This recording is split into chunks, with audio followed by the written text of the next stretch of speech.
Hello friends, నా పేరు సునీల్ ప్రసాద్. నా ఛానల్ పేరు సునీల్ మను వరల్డ్. ఈరోజు నేను కర్నూలు విమానాశ్రయాన్ని సందర్శించాలని చెప్పేసి వచ్చాము. ఇది కర్నూలు నుంచి కడప మార్గంలో కర్నూలుకు 20 కిలోమీటర్ల దూరంలో ఓర్వకల్లు అనే ప్రాంతంలో చుట్టూ కొండల నడుమ ఈ యొక్క విమానాశ్రయాన్ని నిర్మించారు.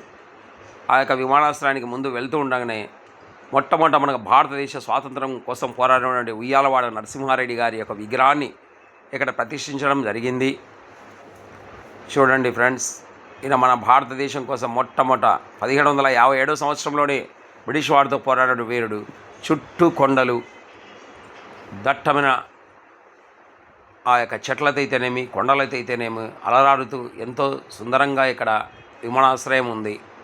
ఈ యొక్క కొండలలో కూడా మీరు చూశారు.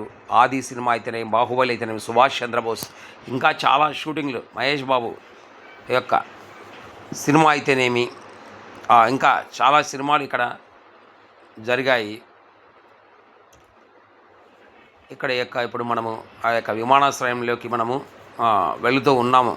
ఫ్రెండ్స్, విమానాశ్రయం చూడడానికి చాలా పెద్దది కాకపోయినప్పటికీ కానీ ఎంతో సుందరంగా, ఎంతో చక్కగా ఉంటుంది. ఇప్పుడు మనం విమానాశ్రయం లోపలికి వెళ్ళేటప్పుడు కారుకు 50 రూపాయలు టోల్ గేట్ మాదిరి తీసుకున్నారు. 50 రూపాయలు మేము కారుకి ఇచ్చాము. ఇప్పుడు విమానాశ్రయంలోకి మేము వెళుతూ ఉన్నాము. అక్కడ ఎంతోమంది సందర్శకులు అక్కడ విమానాశ్రయం చూడడం కోసం చాలామంది వచ్చారు. ఇక్కడ నుంచి చెన్నై, తిరుపతి, విశాఖపట్నం, హైదరాబాద్ ఇక్కడ నుంచి విమానాలు వెళ్ళడానికి అవకాశం ఉన్నది. చూడండి, ఆ యొక్క విమానాశ్రయం ముందు చిన్న లాన్, చిన్న తోట మాదిరి వేశారు. పచ్చటి గడ్డి, ఎంతో అందమైన చెట్లు వేశారు. పెద్ద స్తూపం మాదిరి ఉన్నది. ఇక్కడ చూస్తూనే యొక్క లాన్లోకి మనం వెళ్తుంటే చుట్టూ లాన్ ఎంతో బాగుంది.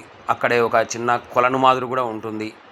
ఆ కొలను ఎంతో సుందరంగా ఉంటుంది చూడడానికి. చూడండి, అక్కడ మనం వెళ్ళేటప్పుడు చిన్న కొలనైతేనేమి, ముందుగా వెళ్తే అప్పటి ముఖ్యమంత్రి అయిన వైఎస్ రాజశేఖర రెడ్డి గారి యొక్క విగ్రహం కూడా మనకు అక్కడ ఉంటుంది. ఇప్పుడు విమానాశ్రయంలోకి మనం వెళ్తున్నాము, కానీ లోపలికైతే వాళ్ళు పంపించడానికి మనకు పర్మిషన్ లేదు. బయట నుంచి అక్కడికి వెళ్ళి మేము తీసామండి. చూడండి, ఇదే కర్నూలు విమానాశ్రయము. ఆ కర్నూలు విమానాశ్రయానికి ఒక బస్సు కూడా ఉందండి. అక్కడ విమానం వచ్చే ప్రయాణికుల కోసం ఒక బస్సును కూడా కర్నూలు నుంచి ఏర్పాటు చేశారు. అక్కడే ఒక లైట్ హౌస్ మాదిరి, విమానాలు వస్తూ పోయేదానికి ఒక లైట్ హౌస్ మాదిరి అక్కడ కట్టారు. చూడడానికి చిన్న విమానాశ్రయమే, కానీ ఇక్కడ సందర్శకులు చాలా ఎక్కువగా వస్తూ పోతూ ఉంటారు. ఎందుకంటే కడప కర్నూలు రహదారిలోనే, కర్నూలుకు 20 కిలోమీటర్ల దూరంలోనే దగ్గరగా కాబట్టి, అదిగాక రోడ్ నుంచి, హైవే రోడ్ నుంచి 1.5 కిలోమీటర్ల లోపలికి మాత్రమే దూరం ఉంటుంది. కాబట్టి ఎంతోమంది సందర్శకులు వస్తుంటారు, పోతుంటారు. కాబట్టి ఫ్రెండ్స్, మీరు కూడా ఎప్పుడైనా కర్నూలుకి వస్తే తప్పకుండా ఈ యొక్క విమానాశ్రయాన్ని దర్శించాలని కోరుతున్నాను. ఇప్పుడు మేము విమానాశ్రయాన్ని దర్శించి తిరిగి బయటికి వెళ్తున్నాం. ధన్యవాదములు. మరొకసారి మీరు రావాలని చెప్పేసి అక్కడ ఒక బోర్డు కూడా ఏర్పాటు చేశారు. చూడడానికి చిన్నదైనా చాలా అందంగా ఉంది. కాబట్టి ఫ్రెండ్స్, మీరు కూడా ఎప్పుడైనా కర్నూలు వస్తే తప్పకుండా దర్శించండి. థ్యాంక్ యూ వెరీ మచ్ అందరికీ.